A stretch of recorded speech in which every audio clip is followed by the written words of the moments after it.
tu passes ta vie à observer les autres, à te comparer, à anticiper leurs réactions, à corriger ton comportement pour ne pas déranger, et pendant ce temps, tu t'éloignes de toi-même.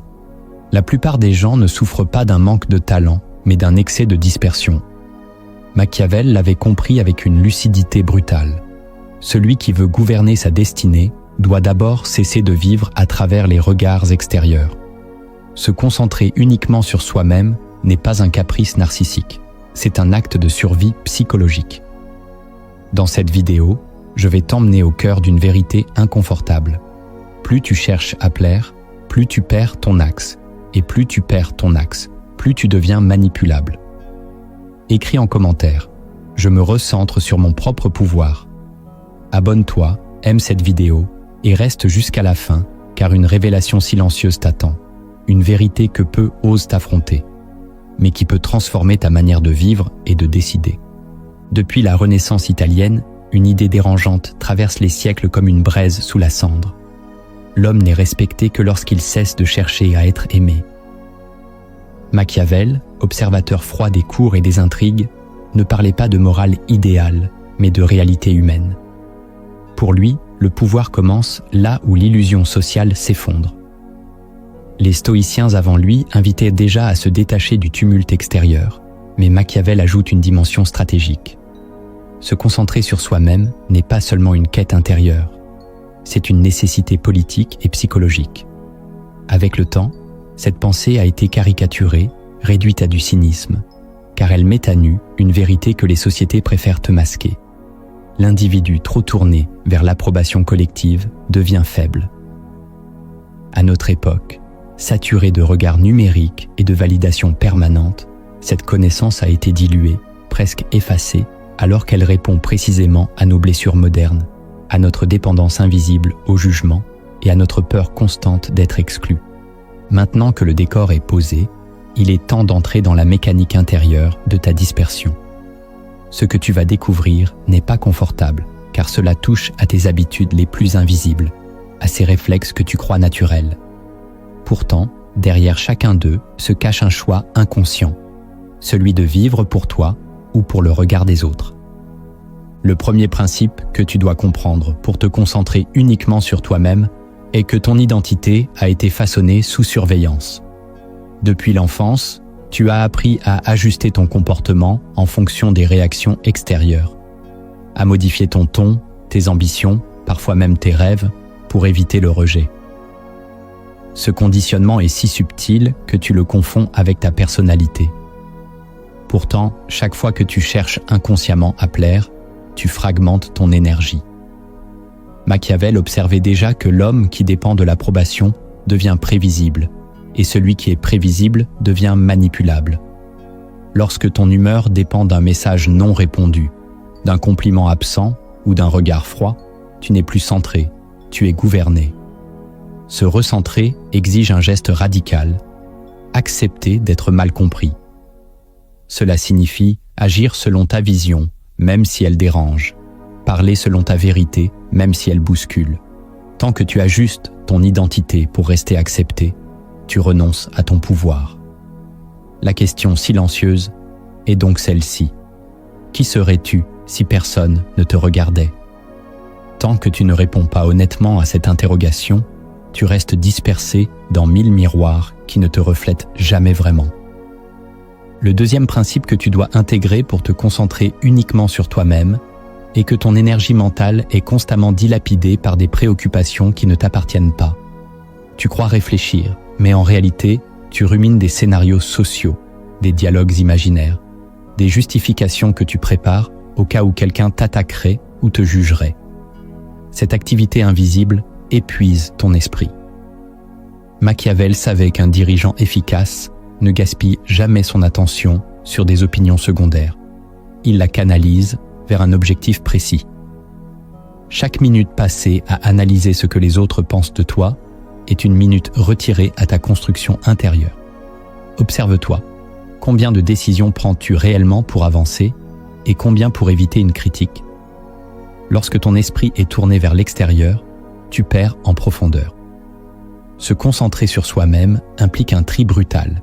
Distinguer ce qui relève de ta mission personnelle et ce qui relève du bruit ambiant. Cela demande du courage, car ignorer certaines voix signifie accepter de ne pas plaire à tout le monde. Mais c'est à ce prix que ton attention retrouve sa densité. Une attention dense devient puissance. Une attention dispersée devient fatigue chronique. Si tu veux évoluer, tu dois apprendre à protéger ton esprit comme un territoire sacré, inaccessible aux commentaires inutiles. Le troisième principe que tu dois affronter pour te concentrer uniquement sur toi-même est le piège du besoin d'approbation. Ce besoin ne se présente pas comme une faiblesse évidente. Il se déguise en gentillesse, en diplomatie, en désir d'harmonie. Tu te dis que tu veux simplement être apprécié, éviter les conflits, maintenir la paix. Mais derrière cette façade se cache une peur plus profonde, celle d'être rejeté, exclu, ignoré. Machiavel l'avait perçu avec une clarté dérangeante. Celui qui cherche à être aimé à tout prix finit par devenir dépendant de ceux qu'il voulait séduire. Lorsque ton estime dépend d'un signe extérieur, tu offres ton centre aux autres. Tu ajustes tes opinions pour rester acceptable, tu réduis tes ambitions pour ne pas provoquer d'envie, tu tais certaines vérités pour ne pas déranger. Peu à peu, tu te fragmentes. Ce n'est pas un renoncement brutal, c'est une érosion lente.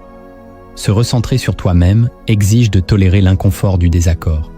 Cela signifie accepter que certaines personnes se détachent, que certaines portes se ferment. Mais ce qui se ferme à l'extérieur ouvre un espace intérieur. Quand tu n'as plus besoin d'être validé, tes décisions deviennent plus claires, plus fermes, plus cohérentes. La vraie question est celle-ci. Préfères-tu être approuvé ou être aligné? Tant que tu privilégies l'approbation, tu restes prisonnier d'un jeu dont tu ne contrôles pas les règles. Le quatrième principe que tu dois intégrer pour te concentrer uniquement sur toi-même est la construction d'un centre intérieur inébranlable. Tant que ton axe dépend des circonstances, des réactions ou des succès visibles, tu restes instable. Machiavel observait que celui qui gouverne doit d'abord se gouverner lui-même, car un esprit fluctuant produit des décisions fragiles. Ton centre intérieur, c'est cet espace silencieux où tu définis tes valeurs, tes priorités et ta vision sans demander la permission. La plupart des gens vivent en périphérie d'eux-mêmes, toujours en train de réagir. Construire un centre, c'est cesser de réagir pour commencer à décider. Cela exige un travail lucide. Identifier ce qui compte réellement pour toi, indépendamment des modes et des attentes sociales. Quand tu sais précisément ce que tu veux, les opinions deviennent secondaires. Elles ne disparaissent pas, mais elles cessent de te déstabiliser. Un centre solide transforme les critiques en simples informations, non en attaques existentielles. Il te permet d'agir avec constance même dans l'incertitude. Ce centre n'est pas une carapace froide, c'est une stabilité intérieure. Sans lui, tu navigues au gré des vents. Avec lui, tu traces ta route malgré les tempêtes. Se concentrer sur soi-même commence par cette architecture invisible que personne ne voit, mais que tout le monde ressent. Le cinquième principe que tu dois accepter pour te concentrer uniquement sur toi-même est la solitude stratégique. La plupart des gens fuient la solitude parce qu'elle les confronte à eux-mêmes. Ils préfèrent le bruit, les conversations, les distractions, car le silence révèle ce qu'ils évitent. Pourtant, Machiavel savait qu'aucune vision solide ne naît dans la foule. La foule impose ses peurs, ses limites, ses réflexes. Se retirer momentanément n'est pas un rejet du monde, c'est une clarification de ton monde intérieur. Lorsque tu t'isoles volontairement, tu observes tes pensées sans filtre, tu distingues tes désirs authentiques de ceux que l'on t'a implantés. La solitude devient un laboratoire stratégique. C'est là que tu ajustes ta trajectoire, que tu renforces ta discipline, que tu prends des décisions sans pression immédiate. Bien sûr, cette étape dérange ton entourage. Certains interpréteront ton retrait comme de l'arrogance ou du mépris. Mais la vérité est plus simple. Tu protèges ton énergie. Sans ces périodes de recul, tu restes immergé dans des influences constantes qui brouillent ta clarté. La question que je te pose est celle-ci. Es-tu capable de supporter le silence sans chercher à le remplir? Écris en commentaire si tu as déjà expérimenté une solitude qui t'a transformé, ou si tu la redoutes encore. car c'est souvent dans cet espace inconfortable que naît ta véritable autonomie.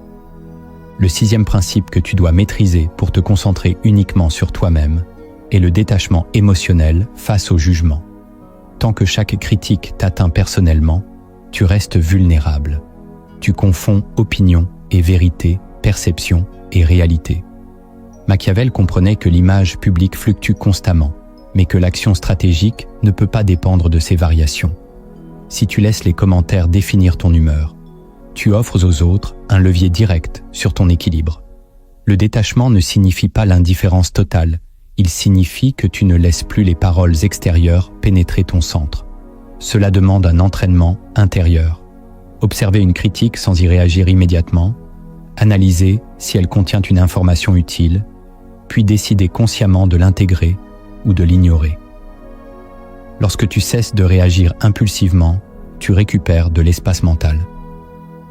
Cet espace devient liberté. Beaucoup confondent sensibilité et faiblesse, mais la vraie faiblesse est l'absence de filtre. Être détaché, c'est choisir ce qui mérite ton attention. C'est comprendre que certaines attaques ne sont que des projections. Plus tu avances vers ta propre voie, plus les jugements apparaîtront. La question n'est pas de les éviter, mais de ne plus leur donner le pouvoir de te définir. Tant que tu restes stable face au bruit, tu restes maître de ta direction. Le 7e principe que tu dois incarner pour te concentrer uniquement sur toi-même est la reconquête totale de ton pouvoir décisionnel. Tant que tes choix sont influencés par la peur de déplaire, par l'envie d'être compris ou par la crainte d'être critiqué, tu n'es pas réellement en train de décider, tu es en train de négocier avec l'extérieur. Machiavel observait que celui qui hésite trop longtemps finit par être dépassé par ceux qui agissent avec clarté. Décider pour toi-même signifie accepter la responsabilité entière des conséquences. Cela implique de cesser de chercher des validations préalables avant chaque mouvement important. Tu dois apprendre à écouter ton jugement même lorsqu'il contredit l'opinion dominante. Cette reconquête est exigeante, car elle t'expose. Lorsque tu assumes tes décisions, tu deviens visible, et la visibilité attire autant l'admiration que la critique. Mais c'est précisément là que réside ta force.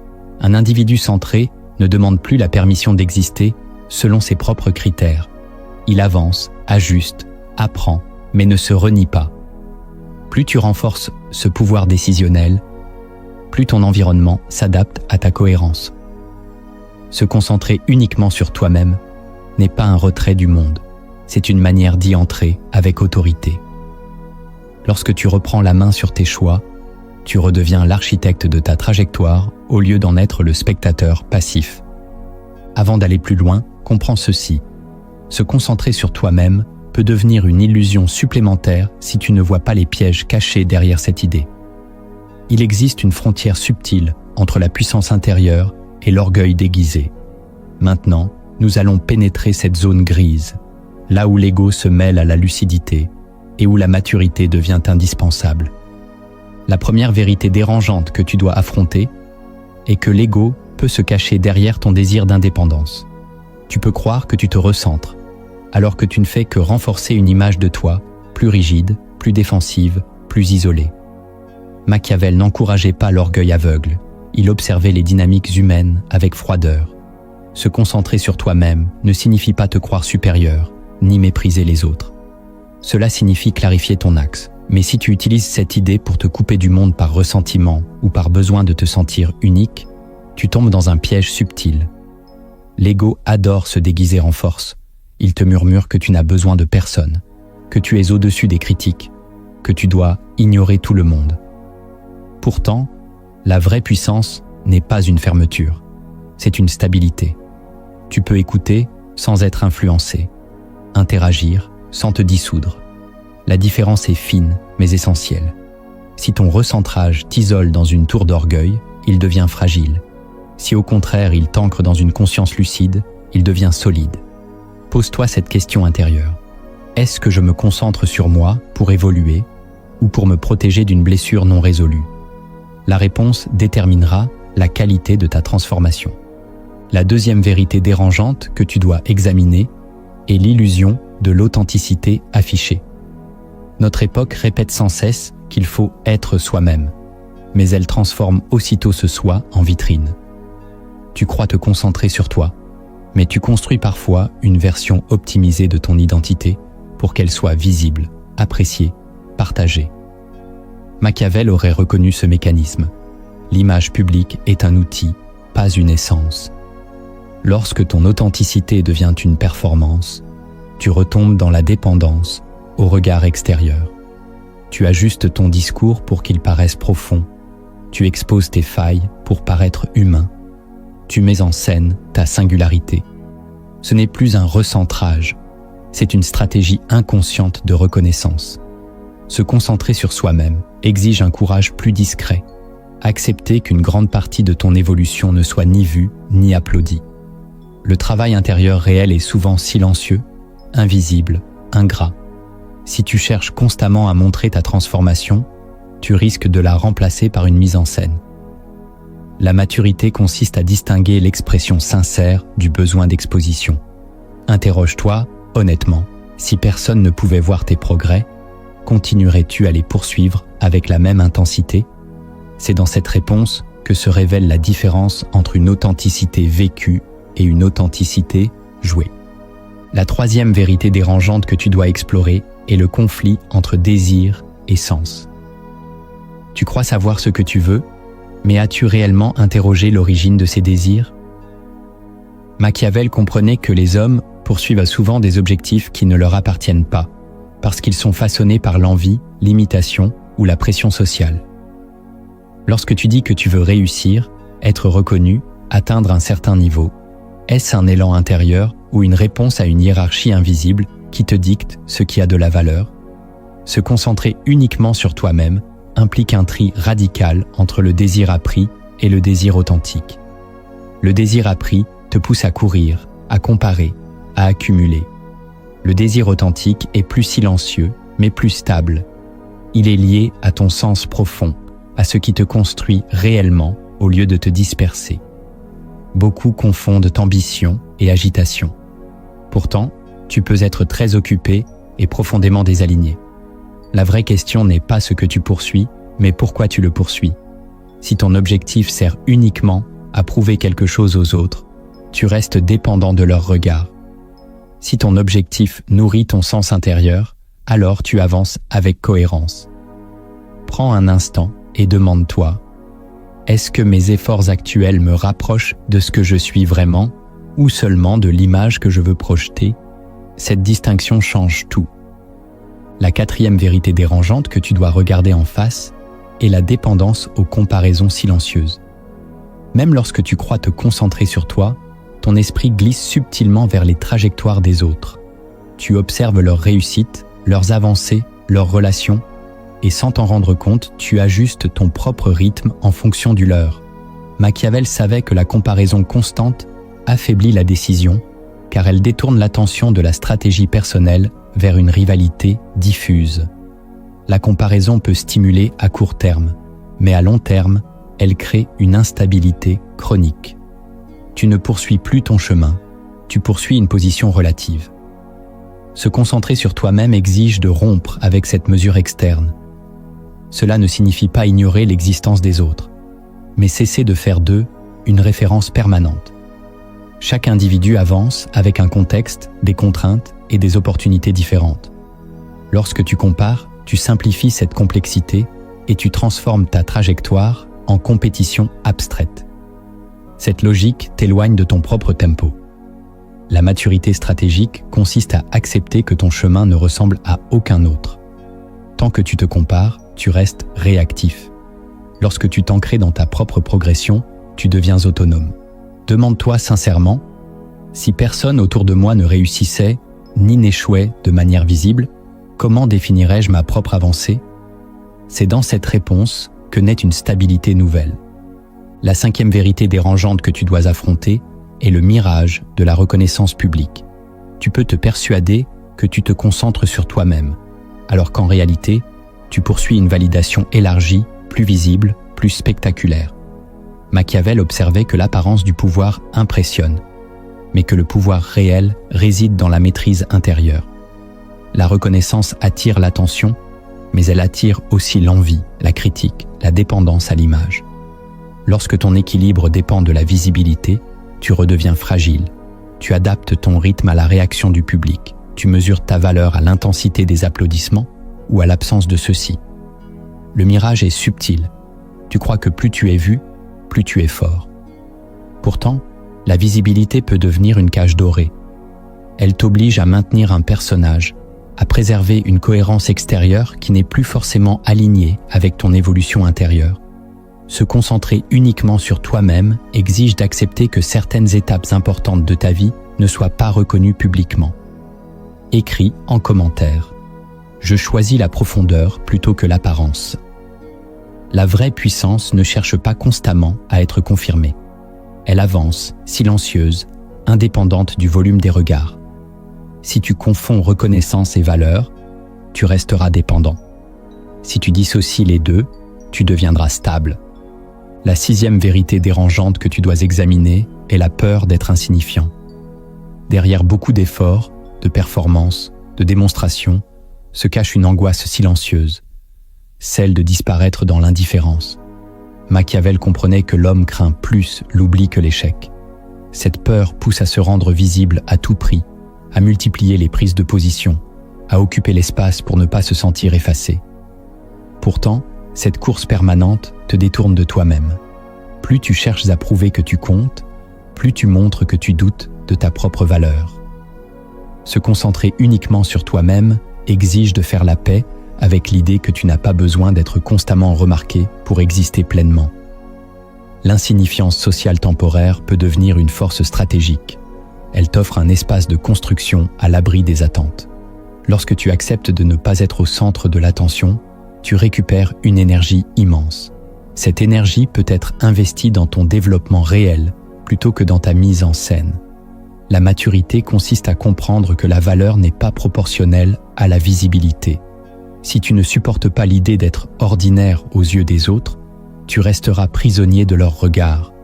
Si tu acceptes cette possibilité, tu gagnes une liberté profonde. C'est dans ce silence accepté que naît une assurance authentique. La 7e vérité dérangeante que tu dois intégrer est celle de la maturité stratégique. Se concentrer uniquement sur toi-même n'est pas un élan impulsif, ni une réaction à une déception.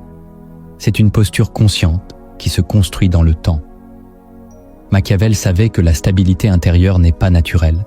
Elle se forge par l'expérience, par les erreurs, par l'observation lucide de soi.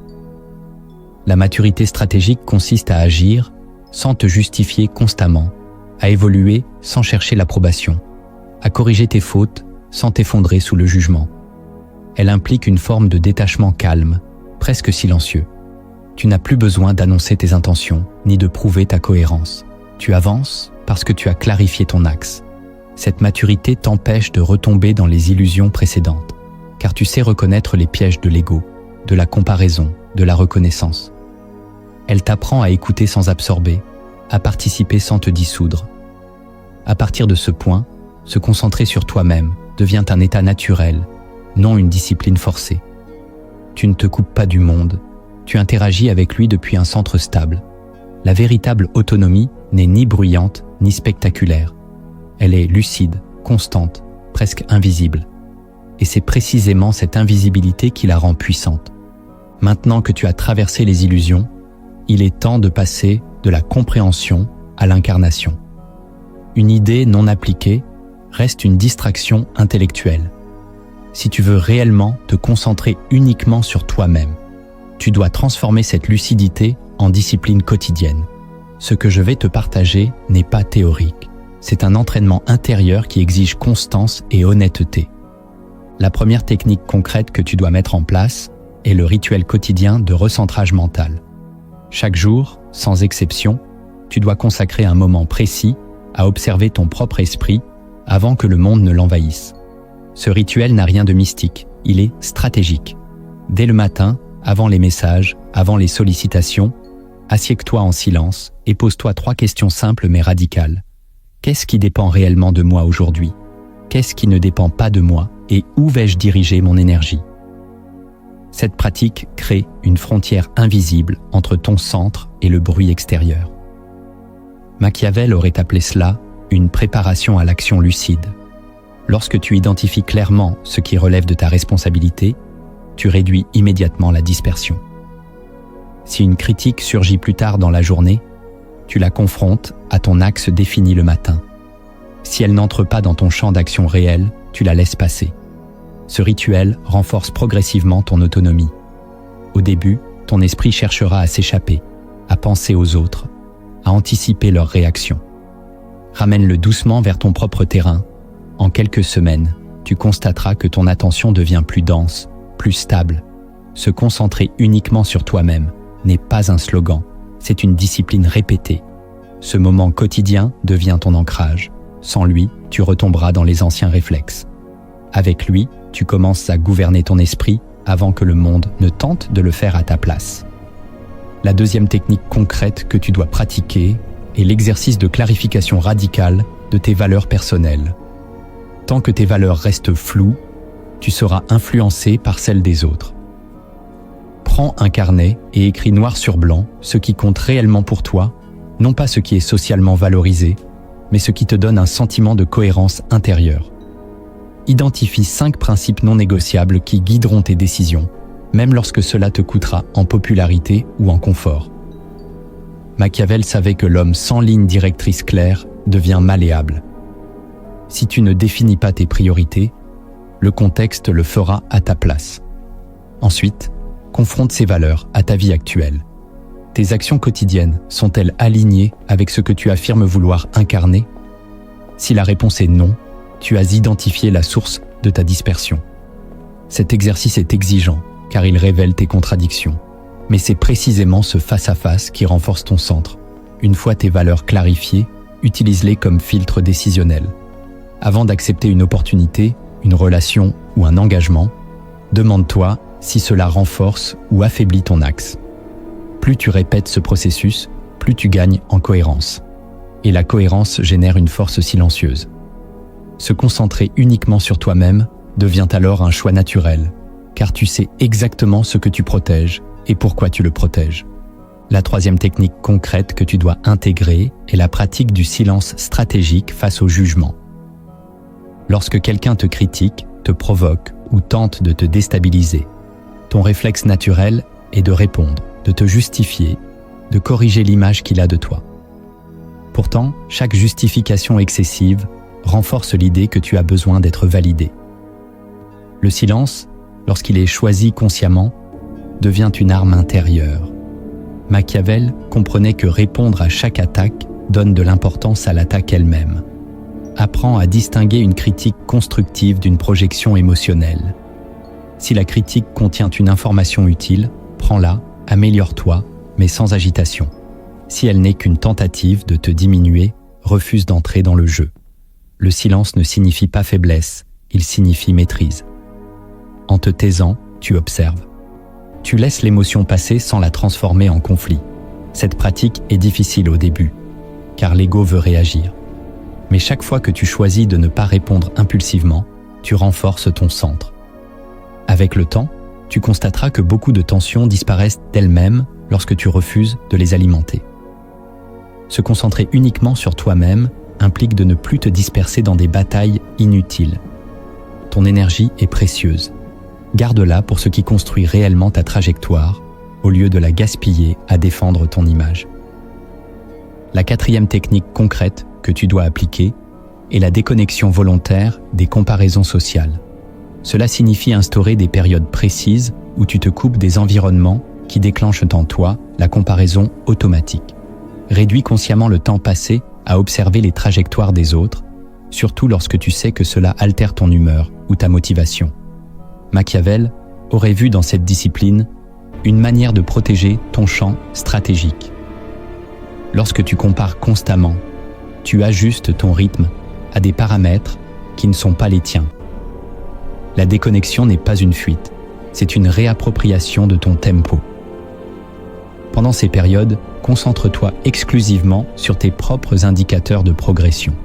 Définis des critères internes de réussite. As-tu respecté ton plan? As-tu avancé d'un pas cohérent? As-tu appris quelque chose de nouveau? Cette pratique transforme ton rapport à la performance. Tu ne cherches plus à être au-dessus, tu cherches à être plus aligné qu'hier. Au début, l'envie de vérifier ce que font les autres reviendra. Observe-la sans céder immédiatement. Plus tu résistes à cette impulsion, plus tu renforces ton autonomie mentale. Se concentrer uniquement sur toi-même demande de couper certaines influences, même si elles semblent anodines. C'est dans cet espace libéré que ta progression retrouve sa stabilité et sa profondeur. La 5e technique concrète que tu dois instaurer est le protocole de décision autonome. Trop souvent, tu consultes, tu demandes des avis, tu multiplies les validations avant d'agir. Cette habitude affaiblit ton autorité intérieure. Le protocole consiste à définir un processus clair, recueillir les informations nécessaires, analyser objectivement les conséquences possibles, puis décider dans un délai précis sans chercher une approbation supplémentaire. Machiavel savait que l'hésitation excessive crée une dépendance et expose à l'influence extérieure. Lorsque tu décides selon ton propre cadre, tu acceptes le risque de l'erreur, mais tu renforces ta responsabilité. Commence par des décisions modestes pour entraîner ce muscle intérieur. Choisis, assume, observe les résultats, ajuste. Progressivement, tu constateras que ton intuition devient plus fiable car elle est exercée. Écris en commentaire « Je choisis d'assumer mes décisions ». Cette affirmation marque un engagement intérieur. Se concentrer uniquement sur toi-même implique d'accepter que toutes tes décisions ne plairont pas. Mais chaque décision assumée consolide ton centre. Plus tu pratiques ce protocole, moins tu ressens le besoin d'être rassuré. Tu deviens stable, non parce que tu évites les erreurs, mais parce que tu les assumes sans te dissoudre dans le jugement extérieur. La 6e technique concrète que tu dois cultiver est la discipline de la solitude constructive. Il ne s'agit pas simplement de t'isoler physiquement, mais de créer des espaces réguliers où aucune influence extérieure ne vient perturber ta réflexion. Planifie des moments hebdomadaires où tu évalues ta trajectoire, où tu examines tes décisions récentes, où tu identifies les ajustements nécessaires. Machiavel observait que la stratégie exige du recul. Sans recul, tu réagis au lieu de diriger. Durant ces périodes, coupe les distractions, éloigne les écrans et confronte-toi à tes propres questions. Qu'ai-je réellement construit cette semaine? Où ai-je cédé à la pression sociale? Où ai-je respecté mon axe? Cette solitude devient un atelier intérieur. Elle t'apprend à dialoguer avec toi-même sans filtre. Au début, elle peut révéler des incohérences inconfortables, mais c'est précisément ce face-à-face qui renforce ton intégrité. Plus tu t'habitues à cette pratique, moins tu redoutes le silence. Tu comprends qu'il est un allié. Se concentrer uniquement sur toi-même ne signifie pas rejeter les autres, mais t'assurer que ton orientation ne dépend pas exclusivement d'eux. Dans cette solitude choisie, tu consolides ton autonomie et tu affines ta vision avec une lucidité que le bruit collectif ne permet jamais. La 7e technique concrète que tu dois instaurer est la consolidation d'une vision personnelle à long terme. Tant que tu navigues au jour le jour, tu restes vulnérable aux influences immédiates. Une vision claire agit comme une boussole intérieure. Machiavel comprenait que toute stratégie efficace repose sur une direction stable. Prends le temps de définir où tu veux être dans 5 années, non pas en termes d'image, mais en termes de cohérence intérieure, de compétences acquises, de liberté gagnée. Écris cette vision, relis-la régulièrement, ajuste-la si nécessaire, mais ne la change pas sous l'effet d'une critique ou d'une mode passagère. Lorsque ton horizon est clair, les perturbations perdent de leur force. Tu sais pourquoi tu refuses certaines opportunités, pourquoi tu acceptes certains sacrifices. Cette vision te protège contre la dispersion. Elle te rappelle que chaque action quotidienne doit servir un objectif plus vaste que l'approbation immédiate. Plus ta direction est précise, moins tu es tenté de te comparer ou de te justifier. Se concentrer uniquement sur toi-même devient alors une fidélité à ton propre cap. Tu avances avec patience, constance et détermination, non pour impressionner, mais pour bâtir quelque chose qui te ressemble profondément. C'est cette continuité qui transforme une simple intention en destinée maîtrisée. Tu comprends maintenant que te concentrer uniquement sur toi-même n'est ni un acte d'isolement, ni une déclaration d'indifférence envers le monde. C'est une reconquête. Pendant trop longtemps, tu as laissé ton énergie se disperser dans les regards, les comparaisons, les attentes implicites et les validations éphémères. Machiavel n'invitait pas à l'égoïsme aveugle, il révélait une mécanique. Celui qui ne se gouverne pas intérieurement sera gouverné par les influences extérieures. En clarifiant tes valeurs, en protégeant ton attention, en assumant tes décisions et en consolidant une vision stable, tu construis un centre que rien ne peut facilement ébranler. Se recentrer ne signifie pas rejeter les autres, mais cesser de dépendre d'eux pour exister. Lorsque ton axe est solide, tu peux interagir sans te dissoudre, écouter sans te perdre, aimer sans te trahir. La véritable puissance est silencieuse. Elle ne cherche pas constamment à être confirmée. Elle avance avec cohérence, même lorsque le monde ne comprend pas immédiatement ta direction. La question qui demeure est simple mais exigeante.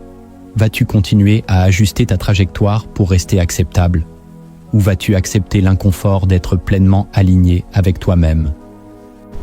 Si cette réflexion a résonné en toi, abonne-toi, aime cette vidéo et partage-la avec ceux qui sont prêts à entendre cette vérité. La transformation ne commence pas dans le regard des autres, elle commence dans le tien.